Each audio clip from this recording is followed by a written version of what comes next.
Welcome back to Dum-Dums and Dragons, where improvisers who've never role-played before journey into the world of Dungeons and Dragons. I am the Great Wizard Bukake, your host. Our heroes are on their way to meet the Duke.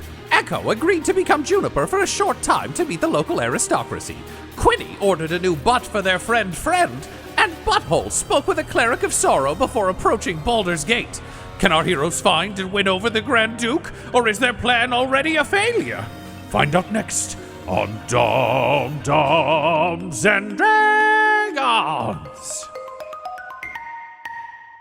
Dum-Dums, you are approaching Baldur's Gate in Baldur's Gate. It's Baldur Gateception as you come to the eponymous gate that is sort of at the absolute heart of the city, dividing the lower city from the upper city, being led by a member of the Watch, the rich people guards, who are employed by the Patriarch to keep the upper city safe from all the riffraff of the lower and outer city. This gate is the least impressive of the gates in Baldur's Gate, somewhat ironically, having been built as part of the original city, and it's just a very large kind of plain gate with sort of the classic castle parapets on top on either side. And the passageway through it is worn very, very heavily by foot traffic. But nevertheless, you get the sense from the way that the guard from the Watch kind of straightens up when she sees it, that despite how plain the gate looks, it's a big point of pride. She's clearly enjoying giving a bit of the historical tour. She explains on the way over that there are fancier gates throughout the city, and particularly the Manor Gate is, most of the gates have been named for the main sort of icon on them, or the district that they're located in. But she doesn't really want to walk you through like the rich people residential area, because that seems not befitting to you. But nor did she want to walk you through the Heap Gate and then have to take you through the Wide, which is like the big marketplace. She'd rather take you dead center through to the High Hall so you can see both of those places and go to them if you see fit. But it's a very old tour guide trick of like, maybe you hate shopping. Maybe you don't want to look at houses. I just take you right through the middle. So you join the assorted folks moving through Baldur's actual gate. She explains that Baldarian was a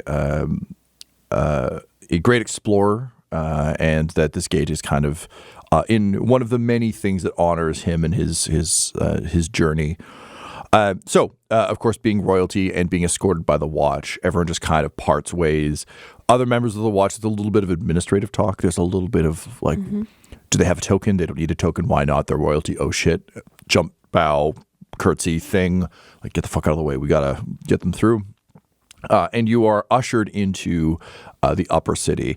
And immediately your feet fall on like nice cobblestone that's been very carefully aligned. The size and quality of building around you just spikes up. And you can see a mix of old money and very, very new money. But regardless, everything here is fancy AF. The air even seems a little bit fresher. And Juniper, you notice that they have a number of scented floral arrangements and kind of carefully curated small gardens and things. The old Victorian trick of like everything in Victorian times smelled terrible, so they'd make these like scent gardens. There's actually one in Toronto, weirdly, but you walk through and it's like, if you can't bear the scent of the city anymore, walk through this garden. You'll feel a little bit better for a hot minute. So you're getting a bit of that. Yeah. I suspect, Juniper, can you roll me a nature check? Sure. 13. Get a bit of the Laura Dern in Jurassic Park vibes off this, where it's like a lot of these were picked because they smell good, but they're likely causing allergic reactions in a number of people who walk by and or aren't native to this climate, so you have to overwater them to keep like it's a lot of aesthetic over function, but you know, as to be expected. High Hall looms sort of above you as you make your way north. It was clearly once a military fortress and still maintains a bit of that sense. You get Baldur's Gate being built right on the coast. Honestly, like a lot of cities in Ontario, particularly in Canada, was more of a fortress at one time than a city, and then over time the city kind of grew up around it. Got safer from sea, but less safe from people in the city. So you can see as you approach that it's a massive building. The It still has all the old kind of trappings of a fortress, but where there would have been trebuchets and ranged weapons and other things, gargoyles have been placed. So the military heritage is clearly on display, but it has been slowly turned over. So a lot of stone faces leering over parapets and things. And the watch person explains that so this is where the Parliament of Peers meets. That's where a lot of our local government members from across the Patriarch, as well as some folks from the lower city. You know, we don't discriminate against them having a bit of a voice. There's like 12. There was a little pause after discriminating. Juniper frowned. Yeah, you don't need to roll to see if this is true or not. The Parliament of Peers advises the dukes, and honestly, it's an exciting time to be here in Baldur's Gate because they're in the process of trying to pick a new duke, which is quite exciting. So they're in session every day. Now, most days, not everyone shows up. Attendance isn't mandatory, but you'll probably see a few people here from time to time, unless a major thing is being voted on. But of course, Your Highness, these matters are above me. I just want to make sure you have what you need for your conversations with the dukes. I appreciate it. Thank you. And so she leads you up to High Hall. Puts a word in the ear of an attendant who immediately runs away and gets a much more important attendant who comes just like. A bit of an Alan Cumming vibe, so just like ramrod straight, little smile, slightly mischievous, just impeccable hair, and wearing kind of like a high collared doublet over sort of silk pants and like shoes that click on the stonework of the fortress as he arrives. And he says, "Thank you, that will be all," and like waves to the watch person who does another jumping bow. And he says, "I do hope that you weren't treated improperly upon your arrival. My deepest apologies," and he bows low, "that we did not send an official delegation to meet you. That was a tremendous oversight on our part, and you have my utmost apologies." This was a surprise visit. We wanted to see what it was like for regular folk traveling through town, and the moment we revealed ourselves, we were treated most appropriately. Wonderful. Well, I'm very happy to hear that, Your Highness. You'll have to forgive me. I believe our humble watch person got the name incorrect. What is your name? King Butthole Forge of Asgard, formerly known as a car. Fails to hide the surprise. Perfectly manicured eyebrows raised 3 inches. Whoa. And he says, ish. He says, "Oh, yeah, they're gone. I don't know, inches." Yeah.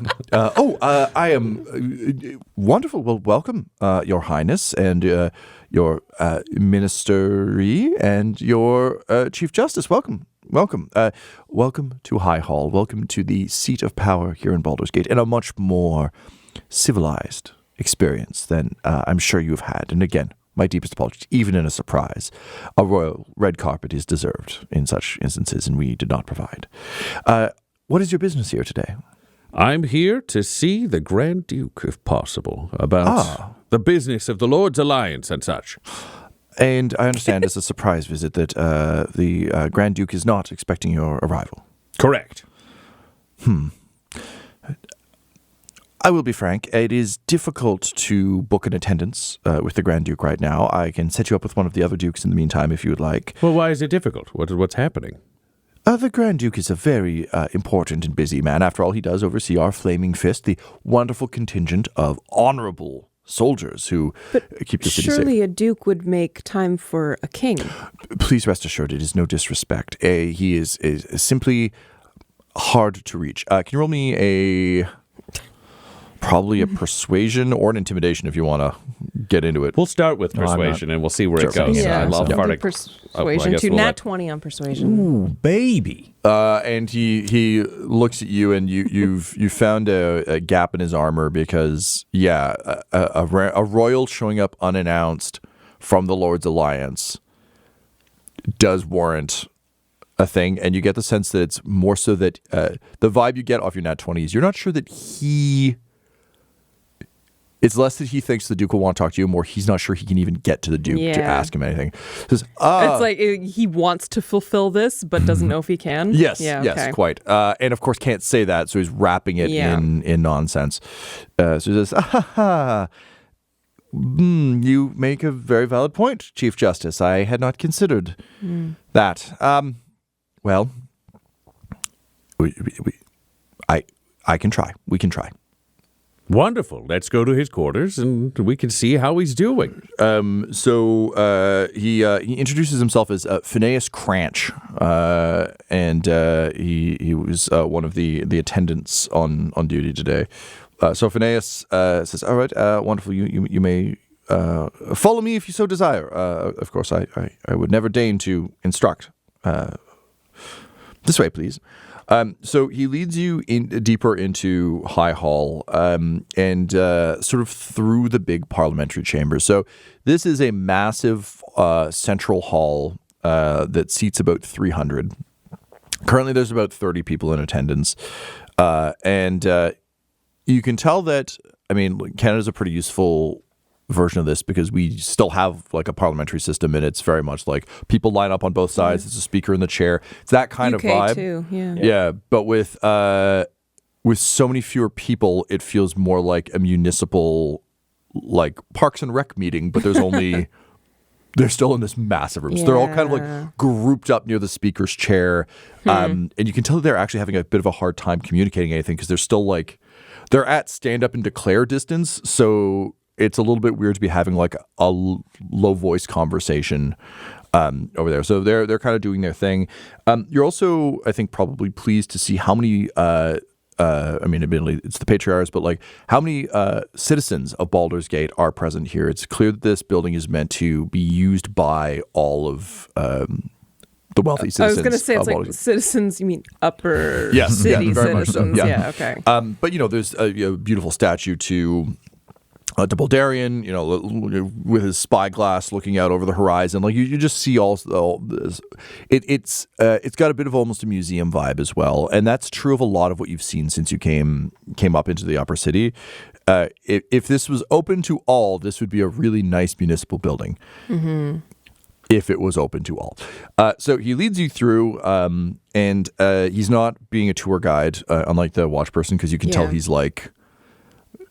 This is a man going full speed at a wall he's not sure he can get through. Yeah, that's perfect. Butthole did not want a tour. Butthole just wants to talk to this guy. Yep. So he takes you to a mechanical lift and gestures you all inside. And at your kind of he says, yes, there are a number of worshippers of Gond here in Baldur's Gate who come up with wonderful inventions. We actually have a whole building about the Hall of Wonder, but our ceilings, and like as the elevator's going up, it's like the roofs have been replaced to collect water, and these lifts were installed to make the entire building slightly more accessible to gestures to your chair and says to anyone who has any mobility difficulties. It's quite excellent and something we're very excited to share with the rest of Faerun. Remarkable. Yeah, we have one of these too. Oh, do you? We do, yeah. Oh. And like just the shine of like this is clearly the party trick, and the fact that someone else has it just doesn't deflate him a little bit. It's just a little disappointing. Where it's like we have magic here. It's like we all have magic. It's a fucking fantasy world. It's like, Though if you truly wanted it to be accessible, you might consider a smoother path through the cobblestone. Yes, well, letting the rest of your city access it. Please. We're here to make friends, Butthole says aloud, staring down his two compatriots. Yeah, fine. He turns to you, Butthole, and says, are your staff normally so opinionated? It is interesting for me to see other people speak bluntly, one might say, to hear their views and then decide whether to agree with them or not. There's a certain amount of finery that, with the nation of Asgard, prevents clear decision-making. I see. So they are, in a sense, your parliament of peers. We do have a lot of differing opinions in then the yes, that would make them my parliament of I peers. see. If having differing opinions makes you the parliament, they are a parliament unto themselves. Wonderful. Okay. And he just gives both of you a bit of a withering smile. Obviously, not that will impact either of you. It's just a very, like, Now he's only talking to the king kind of thing. Do either of you react to that? No, because the stare down from Butthole's like, yeah, all right, you're right. I'll get into enough trouble later. Like, this is the when you're nice blowing guy up part. slaughterhouses, you don't need to worry so much about decorum. I'll use the opportunity of him kind of more ignoring me now to just have a bit more of a glance around. Do you want to roll perception? Yeah. 15. 15. So as the lift is going up, you kind of like look down at the meeting that's going on, everything else, and the sense you get is one of stasis. Like it seems if one of the 4 dukes of the city is dead and has seemingly been dead for a while now, after conspiring with dark forces to overthrow the light or whatever, that person's just being dead, and they're not being like they're not doing the pick a pope thing where it's like we have to get this shit done. Yeah, they're arguing about like fountain maintenance. So I think what this suggests to you, Juniper, is that the threat of the Nightmare Lord might be so big that no one is really sure what to do right now. Like if their systems are operating, they can kind of do whatever, but like this might be a threat so big that they just kind of pretend it isn't there. Okay. They're going through the motions? A bit, yeah. Okay. That's the sort of sense you get. Otherwise, I think that's what you'd get off of 15. Thank you. Yeah, you're welcome. So the lift reaches the upper levels, and he opens the gate and kind of like leads you down a hallway to the Duke's office and study. And you see him kind of straighten up a little bit and knock and say, pardon me, Grand Duke Ravengard, you have royal visitors from the nation of Asgard. King Butthole Farch is here to see you. Butthole rests a hand on his shoulder, just in support, and secretly cast guidance on him to throw an extra D4 on this. Yeah. I needed it. So from inside you hear, a king here to see me. Send him in, Phineas. And Phineas just says, "Oh, it worked. Of course it did. Of course, yes, very good." So he opens the door and gestures for all of you to go in. He's obviously not going in with you because no dice. The room is just a little bit like you see. I was gonna say like you see in Buckingham Palace / like I've seen in The Crown. Just kind of a very high ceilinged room. Beautiful high vaulted windows that are still, again, maintain a bit of that old fortress vibe where they're still small enough that, you can't lob arrows through it, but big enough that it lets in a tremendous amount of light. There are massive red curtains hanging from floor to ceiling alongside the windows with the sigil of the Flaming Fist sewn in just a slightly darker shade of red into them. So it's present, but it's not like the bright gold you've seen everywhere else. The Duke has a couple of comfortable sitting chairs by a large fireplace, a massive desk with a chair that looks out, rather than looking at the door, it looks out over the city. He has on the so the left is the sitting chairs. On the right there is like a full armor rack. So he's got like that very classic. His full Flaming Fist armor is hung there. He's got a massive shield hanging alongside it. It feels off in this room because it's not ornamental. It's where, like, if you were to set this up in a barracks, this is what it would look like. So, like, the shield isn't nailed to the wall. It's, like, hanging from something where, if this guy had to suit up, he could do it relatively quickly. And it has more of an air of a barracks to it than the rest of the room, kind of belying his military heritage. The Duke himself, buzzed head, sort of sharp features, almost a Mahershala Ali vibe to him, and he is seated in one of the reading chairs, not by the desk, and is just like staring into the fire as you enter. There's a decanter of water next to him that is seemingly forgotten, and a meal that has been untouched but has clearly gone cold next to him. And as soon as you enter, he stands up, kind of straightens his gear. His doublet is ruffled. He's clearly possibly been wearing it for a few days. It's still very fancy, and it's still got a bit of that military. You can tell it was pressed at one point, but it hasn't been. He clearly hasn't been taking care of it.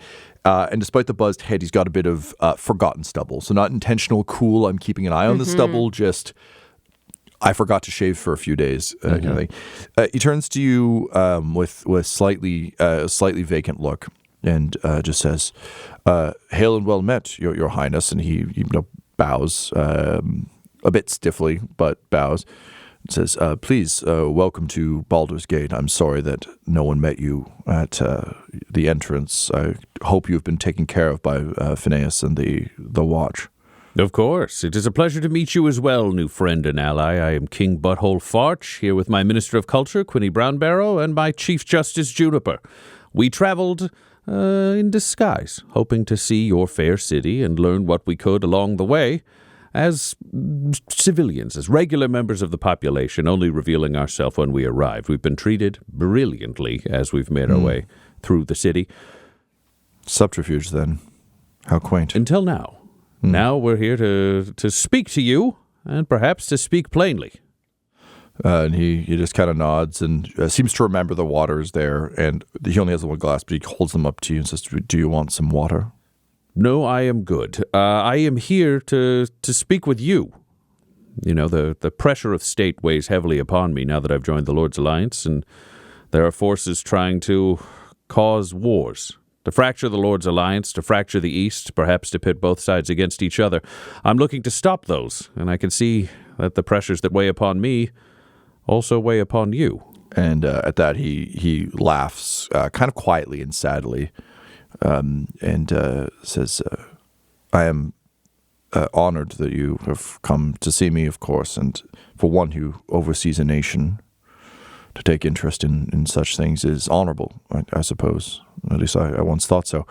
The wars you speak of, the fracturing of the Lord's Alliance, these are not real wars. These are not important wars. The important wars are elsewhere, and larger and more terrifying than you can imagine. So, Your Highness, while I appreciate you coming here, and I appreciate you taking an eye to these affairs, I assure you none of this matters. So, if you need assistance, you may speak to one of the other dukes, but these sorts of things are trivial." Why don't we sit down? Because I think we're just starting a conversation. And he just gestures kind of blankly at the chair. Great. You're speaking of bigger wars than a war that would encompass essentially multiple continents and the entire planet. What wars are you worried about? Roll me a persuasion. Sure. Definitely guidancing myself dealing with this guy. I don't know what's going on. He seems like he's having a rough time. That is a 21. 21. Okay. Let me roll for him. Nope. Okay. So he sinks into the chair and basically, like, it wasn't a real offer. And when you sat down, he realized he's stuck now. So he kind of begrudgingly goes and sits down and really kind of looks at you for the first time, really. And sees, the fire scarring and the Deadpool face, the beard, the full adamantine war plate. Yeah. It just kind of takes all that, and he's less impressed by the armor. It's more the scarring and other things. And he says, "You do speak of important things, and I don't mean to belittle the plight of mortal life. A war that encompasses the world would, of course, be horrific, and I can see from your countenance that you know war. I, too, know war. My soldiers know war. But there is a worse war that follows. I don't know, are you you seem, and he looks at the sigil on. I think he can't tell. Well, let's see if he can tell. What is his? Doesn't have history, so he's not great at this. He looks at the sigil on your chest and he says, is that the sigil of your god or your nation? There's a little bit of both mixed in there, but if he's looking at the symbols on the armor, they were formerly of Moonhammer, so it would be the god symbols on the armor. Yeah, so he says, so you're a cleric. A cleric. Wonderful. So I don't need to convince you about Avatar. He says quietly to himself, not interrupting. That's just for him. He doesn't need to explain this. He doesn't hear it. He's too out of it, which is good because that'd be a real problem. Says, so I don't need to do the work to convince you of an afterlife or another. Oh, no, I've been to hell. Continue. Me too. And her. Oh, I have too, yes. Wait. And suddenly there's an energy to him. He leans forward and says, you've seen the Eternal War? Well, I mean, we fought our way into hell. I was and then part of a resistance. We brought someone back, and then we were in one of the many Dare I realms ask of hell. which hell? Yes, which hell? Avernus? Not Avernus. Do you know the name of the place Manny was? I would.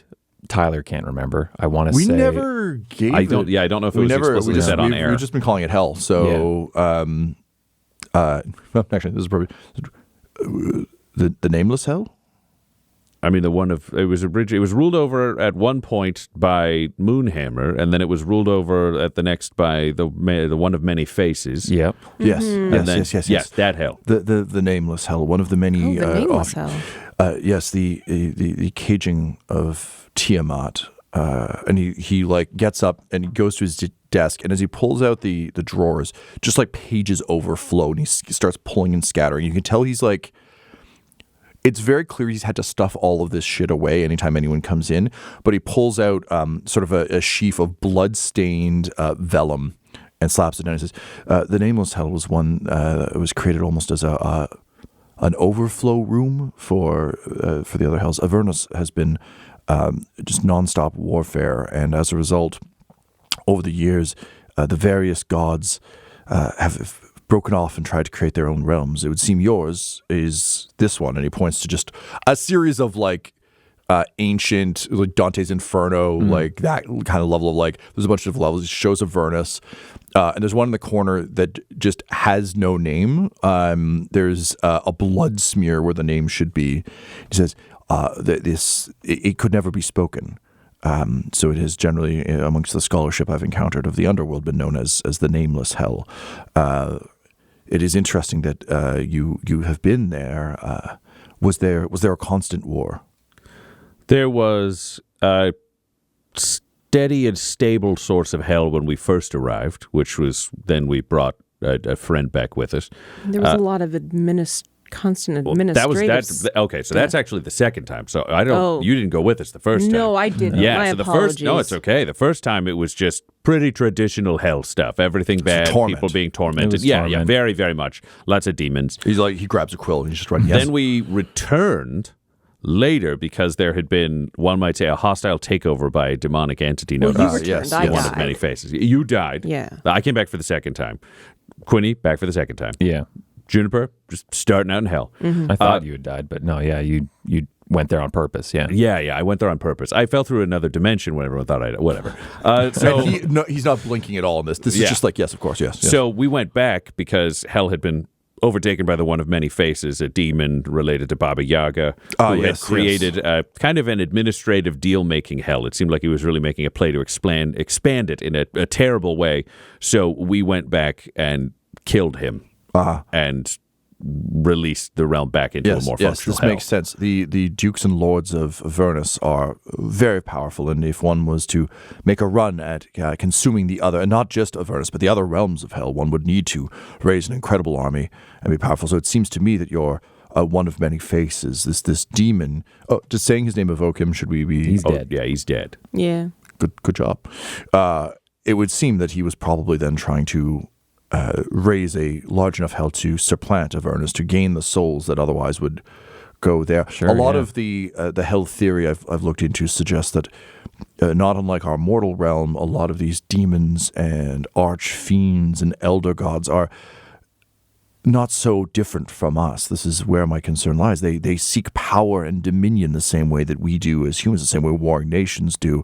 So, okay, but there wasn't eternal war. It was a torment place, and then he was vying for more power. Then we cleaned it out and got banned. So that was our time down. Interesting.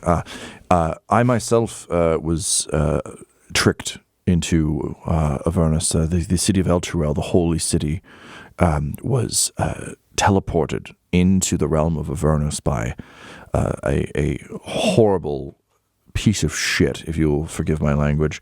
Oh, swear away, man. Known We're cool as with it. Thavius Krieg. Unfortunately, one of my fellow dukes was implicated in this. She was attempting to bring Baal back into our realm. It's a whole thing. In any case, I ended up in Avernus, and there I witnessed the eternal war between Zariel and the other demons. There was attempts to raise Tiamat, horrible things.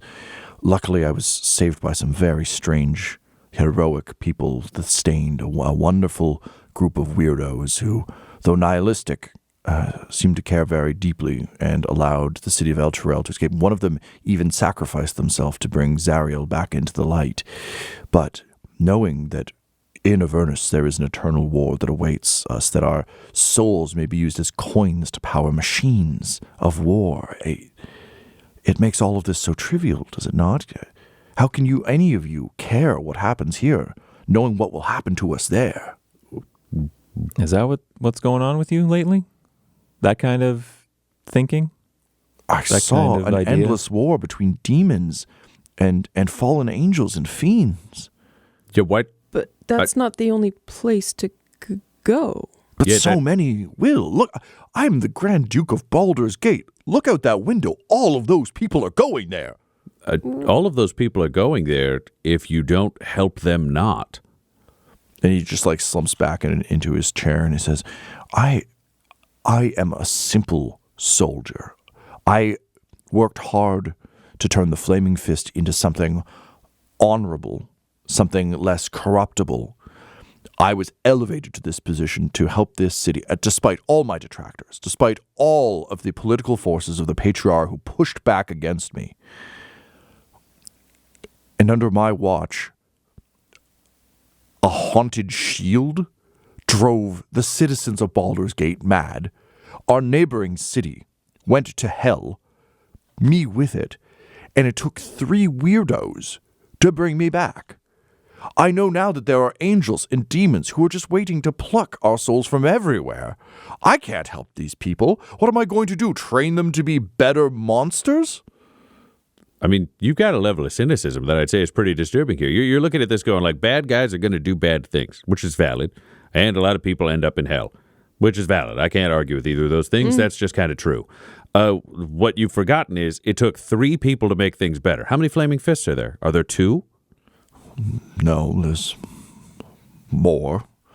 So you've got a lot of Flaming Fists. But now we have a fucking Nightmare Lord. Like, this is... This, Okay, the see, city that's a is separate not problem. savable. Every single time we do anything, we just are holding back. We are standing in the ocean, pushing back against waves of shit that are going to destroy us all and end up with us just being little fucking coins that some wild demon goes, ha, my car works, and stick it in a slot, and then our souls will burn as their car drives. See, I think I figured out your problem. I think I figured out your problem, which is you're not weird enough. That's what you need to. You've got all the tools. You got more tools than most weirdos. Frankly, I bet those 3 Stained people had pretty much nothing and were crazy. But like crazy gets a certain amount of stuff done, and determination gets a certain amount of stuff done. And then there's also like allies and help and strategy and all that kind of stuff. But it seems to be pretty much secondary to the determination, as far as I can tell. You're looking at all this going, how can I fix a war in hell that everyone's going to go to? And I'm like, get fewer people to go there. Also fixing it, not your job. You're here with a Nightmare Lord, which sucks. Also, we're here to help you deal with the Nightmare Lord. We'll talk about ways we might be able to help stabilize the city. But like, I want to try to take a weight off of you. I'm a cleric. I can hook you up. What would it feel like for you if you knew you were never going back to hell? Your afterlife was going to be somewhere good. And he considers this. Can you roll me a persuasion? Yeah, sure.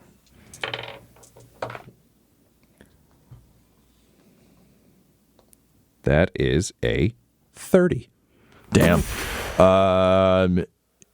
He closes his eyes for a moment and opens them, looking slightly less manic and slightly more determined, and says, "You misunderstand me. I'm not afraid of what will happen to me. I will deal with what comes for me.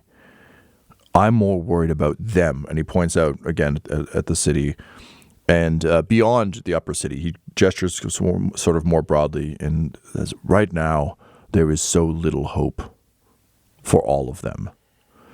And I thought bringing order and discipline to the city would give them that. It has not. You're saying you can promise a way to not end up in the great eternal war in hell." Yeah, here's what you got to think about, even for them, because I understand the thinking. If you got sucked into hell, which also means like you didn't go to hell in a traditional sense. You got sold out. That happens. Yeah. But people rescued you, which also happens. Like, I think people get caught up in the idea of like heaven and hell, and they think of it as kind of a binary, where they're like, you're either perfect and you go to heaven, or you do a single thing wrong and you go to hell and you're doomed. And he nods and says, "Yes." It pulls out like more. Yeah, more messages. absolutely. I should say though, the ironic torment thing sucks, but is oddly more reasonable. My concern is more being conscripted, seeing souls and people conscripted into the front lines of an infinite war. No one should have to serve an infinite war. Wars are meant to be won and ended. Peace is, but this very keep was once a bastion of military might, and is now a place where people can go and look at a statue, argue about fountains. That is the goal of war, not to just destroy each other in hell forever. Well, then I think you might be able to tackle this problem with two overall solutions. One is professionalizing the criminals so that you're not dealing with this nightmare lord and this nightmare situation. You want organized crime where it has rules, where a thieves guild has a place to be able to tamp things down. You're not going to be able to change all of this city into a military place overnight. I'm aware, Asgard, formerly known as Aka, we're really working on the Aka. You were Aka? Yeah, we were Aka. Oh, so he feels like, you can see he feels immediately. I'm sorry, I've been talking war to someone who is ruling Aka. That feels rather foolish. I'm happy to share. We've had different experiences, but like the thing is, if you can professionalize the criminals, then if they go to hell, they're going to find out a way to make things better in hell. The one thing listen, Quinny, my minister of culture, Hi. Renowned criminal before he joined the government. Eyes narrow. And he went down and killed the one of many faces and changed hell for the better. Because when you get people who are good at solving problems by breaking rules and you put them into a situation that seems to be, as far as I can tell, run by technicalities, they're going to find ways to work within that. But if you do that, you'll have a more stable city here. Then you allow people to be as good as possible in the ways that they can, and you're going to save all of those people from the war altogether. Because we're not in a world where you have to be perfectly good, you do one bad thing, you go to hell. There are so many gods. There are gods of literally everything. Unless you are actively embracing evil, if you're doing like net good in the name of something, whatever god, there's gods of finger puppets, man. It means there's a finger puppet heaven for people who just like making or using finger puppets. If they're living mostly good lives, they're going to go to some kind of heaven and never have to worry about the war. And he looks to you, Quinny, and he says, "So this was true of your experience. You killed a lord of hell. Or what else did you do while you were down there? Did you find these gaps in the system and ways to exploit it?" Yeah, he was very explicitly a contract demon or devil. So They do like that, yes. I see. Yeah, so we found the gaps in the literature, exploited that, and worked together to bring him down as a team. I see. So criminals can thrive. You, and he turns to you, Juniper, says, "Our Chief Justice." Mm-hmm. It would seem that you and I are most alike amongst your companions. How do you square the idea of professionalizing criminals with your sense of justice? Well, I suppose ultimately, though it's not ideal, it's about the greatest good for the most people. Yes. Thank you. Yes. And eventually, obviously, I would love to see an end to all crime so that everyone could be free and happy, but that's not the world we live in. Especially, as you know, a city with so much, no offense, criminal momentum as Baldur's Gate. Oh, none taken. That's might as well be the welcome mat to the city. So, at the very least, professionalizing the criminal organizations would give some level of consistency to the people not involved in the crimes, knowing what to expect, understanding the limits, and they can understand how to keep themselves safe and live the lives they want. That's honestly the best I've ever hoped for in Baldur's Gate is, oh no, I got robbed, but I didn't get stabbed. That's kind of the low bar we're trying to reach. Well, good. That bar's doable with this plan. Now, we have an organization, so thank you, Chief Justice, that puts my mind somewhat at ease. I needed to hear that someone else is wrestling with the morality of this the way I have been, but not the way it is, not the way it should be, but the way it is pretty much the thing here. So we have a group such as this. They're known as the Guild.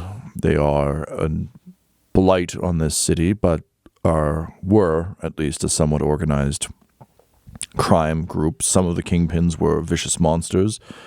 Some of them rather reasonable, in the same way that the crews are citizens put together, despite not being overtly criminal. Some of them, the Butcher's Block, for example, just as deadly and violent as any of the gangs, but technically a professional trade group. And if I'm being honest, without a firm hand on them, the Flaming Fist can be no different, aside from hopefully having loftier goals. But I've had to boot any number of soldiers and have executed a few in my day for gross breach of our codes.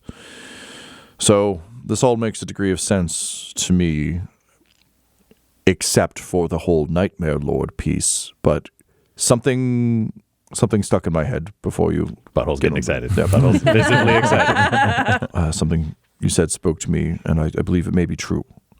I've approached this as a disciplined man of war, as a commander of a mercenary organization, having to keep mercenaries in line.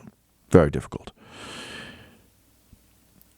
You mentioned I'm not weird enough. Can you make me weird enough? Oh, man. Yeah. You just got to hang out with us for like a bit. Also, I have an insane plan that's definitely going to make you weird, but it will solve all your problems. And he stands up and he walks over to his armor and he kind of like looks at it, puts a hand against it, and then just shoves it over. And he undoes the collar on his shirt a little bit. And he turns around and says, okay, let's hear this plan. Let's hear how we deal with the Nightmare Lord. And let's figure out how to make me fucking weird. This episode of Dum-Dums and Dragons features the voices of Ryan LaPlante at the Ryan LaPlante on Twitter, Tyler Hewitt at Tyler_Hewitt on Twitter, Laura Hamstra at EL Hamstring on Twitter, and our DM Tom McGee at McGeeTD on Twitter. This episode's sound was edited and mixed by Laura Hamstra, and Dum-Dums and Dragons artwork is by Del Borovic, who can be found at delborovic.com. Our theme songs are And Now for That Massive Coronary and Skipping Through the Orchestra Pit Part 1 by Peter Gresser, and our ad music is No Control and Chiefs by Jazzar, JAHZZAR, all available at freemusicarchive.org. When it comes to Dum-Dums and Dice, you can visit our website at dumdumdice.com. Our Twitter and Instagram are at dumdumdice, and on Facebook at facebook.com/dumdumdice. But most importantly, we've got merchandise at redbubble.com/people/dumdumdice, or you can join our Patreon at patreon.com/dumdumdice. That's DUMBDICE. And tune in next week for more Dum-Dums and Dragons. Dum-Dums and Dice has to give a special thank you to the supreme beings of our Patreon at this time: Christopher Little, George Dolby, Gavin and Abby McDonald. Logan, fire unfriendly. Grandma likes D&D. Alan, stabby stranger. Glitch Trick, Flynn 1138. Alarain Okapi, Schrodinger's Pepper. Madre de Gatos, Lady Maiden. Mithrian, Garbo Ape. Sam Schaefer, Waffle Marine. Dagger Rain. Rob L, Dia de los Hoodless. Squishy Werewolf. Remy, Funky Head. Accent Therapeutic Services in Florence, Kentucky. Lael, Shulzari, The Long Family. Jordan Oliver, Richard Wright. Brittany Fenwick, Alex Parr. Dragonfly, The Body Barrelers. Megan Werner, A Man Out of Time. Curtis at FingerTechRobotics.com. Panda24NN. Shendra D. Your Homeboy Bones, The Gator Family. Ellis Hatch, Odigenous, Beef Not Cheese. Kai Koa, Squire Solaire.